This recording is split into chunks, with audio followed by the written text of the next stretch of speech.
Why do we keep coming back to the original Sonic the Hedgehog? There's not much that this game does that its sequels don't do better, and now we live in a world of constant new games, movies, and even YouTube videos, and yet this 33-year-old game is still able to hold our attention. I could go on and on about the core gameplay or the level design, but that's not what sets it apart from its sequels. Instead, I want to take the time to share the smaller details that go underappreciated, because I'm still discovering or learning something new about this game every time I play it, and I think that's part of the magic that makes it a truly timeless classic. Sonic 1 had a much longer development time than its sequels, so what it lacks in focus that came with an established formula, it makes up for in creative variety. Take the zone concepts, for example. Sure, the other games have more level variety and imaginative locales than the original, but unlike Sonic 2, which has a fairly random assortment, Sonic 1 attempts to tell its story through its levels. The intention was that Sonic would start his journey in lush, beautiful hills, then make his way through long abandoned ruins, then a slightly less ruined castle, before approaching Eggman's highways, cities, and factories to put a stop to his industrialization. Of course, this isn't actually the level order they went with, though you can still see this order reflected in the level select in the original game. The problem came when the devs actually played the game and realized that Labyrinth was way too hard to be the second level, so they instead went with the level order we're all familiar with. This time they decided to prioritize giving the player a sense of variety in the pacing. See, Sonic 1 was the world's first introduction to the high-speed platforming Sonic would become known for, but Sega were worried that what made Sonic fun and unique would be alienating for first-time players in '91. So they gave players a taste of the high-octane pinball action in one stage, then a more traditional platforming obstacle course in the next. So while Marble, Labyrinth, and Scrap Brain tend to drag on when we play the game these days, they were much more welcome and comfortable additions when the game came out, especially when you consider what contemporary platformers looked like at the time. To me, what really makes these levels stand apart is their secret areas. While Sonic 2 streamlined the level design considerably, and Sonic CD and Sonic 3 gave much more extrinsic motivation to explore, something about Sonic 1's secrets feel much more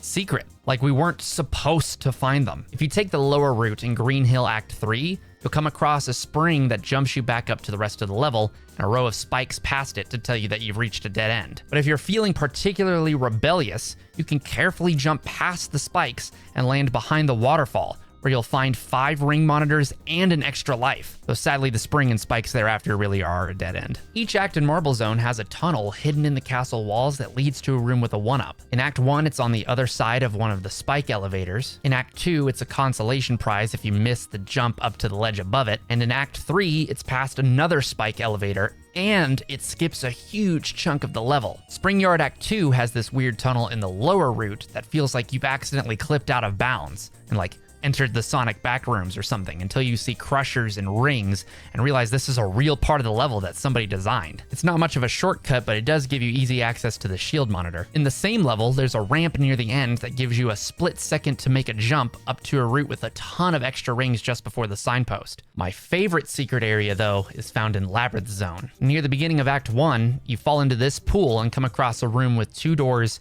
2 switches, and 2 elevators that lead straight into spikes in the ceiling. The switches open the doors in the room, the left one leading to a room with some rings, and the right one leading deeper into the level. But what very, very few people would ever know is that if you press the left switch, but then ride the elevators up and very carefully jump back up to the surface of the water, the switch will have activated a hidden platform that will take you across the pool and into a tunnel that serves as a shortcut that skips most of the level. They even added a singular ring to this hidden route in later releases of the game, so that you could still get exactly 50 rings and go to the special stage if you took this shortcut. Labyrinth Act 3 has a shortcut as well. Near the beginning of the level, there's this room with the pikes that has a block that falls if you stand on it. We instinctively avoid falling blocks because we associate them with danger, but if you fall down here, you're taken to a tunnel you have to carefully navigate to eventually get spit out just before the last checkpoint before the boss. That's not the only clever thing about Labyrinth Act 3 either. You may have noticed if you ride the water slide at the beginning that you can ride it forever and ever and it will just keep looping. This is because the game is programmed to seamlessly loop the bottom of the level to the top, as long as there isn't supposed to be a death pit. There's a few levels that do this all over classic Sonic, like Metropolis and Sandopolis, and all of them make use of some repeating indoor abstract background to hide the vertical looping. This is used again at the end of the level at the climb to the chase with Eggman. It makes the level feel impossibly tall compared to what would have otherwise been possible with the Genesis hardware, when we're really just looping from the top of the level back to the bottom before chasing Eggman back to the top again. This makes it feel like we're desperately climbing our way out of the ruins deep underground to emerge in Starlight Zone. Most people groan when they find out that Scrap Brain Act 3 is just a return to Labyrinth's visuals, level structure, and gimmicks. But for me, I really wouldn't have the end of this game any other way. It just makes so much sense thematically. The idea that this island had a rich culture and history that Eggman is corrupting and then literally burying by building on top of it. I especially like the altered color scheme with the gray and green making it feel like Scrap Brain, and the cartoonishly toxic looking purple water you don't want to spend too much time in. The water doesn't hurt you directly, but they added an extra layer of sadistic urgency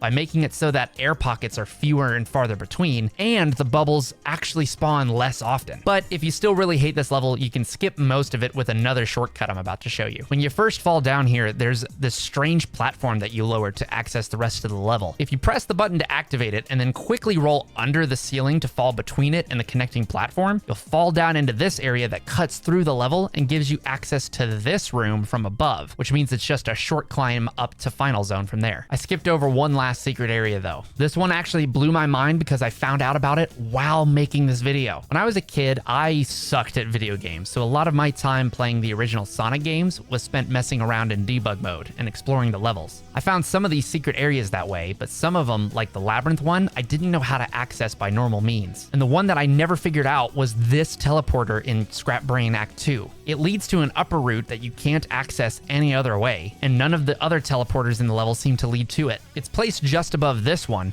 This one is where you end up if you take this one earlier in the level. I've made hacks of the original Sonic games before, so even in breaking open the source code, I never stumbled upon what this teleporter is here for. Now, 20-something years later, I finally learned what to do with a hint from an achievement in Sonic 1 Forever. You have to take this particular route through the level that isn't even the fastest or easiest way through the level and play near perfectly so you can collect and keep 50 rings before making it to this teleporter. And then if you enter it, it will take you to the first destination and then immediately warp you up to the second one. There's nothing in the game or any of the manuals in any language that even hint that this is possible. And there's no reason to believe that collecting 50 rings is going to change something in this particular level. But I checked, and sure enough, that's how it works in the original 1991 release. These sort of cryptic secrets that we feel like we were never supposed to find aren't considered good game design by today's standards, and they were already falling out of favor by this era, which is why the secrets in the sequels feel much more intentional and straightforward. But there's something about this design philosophy that feels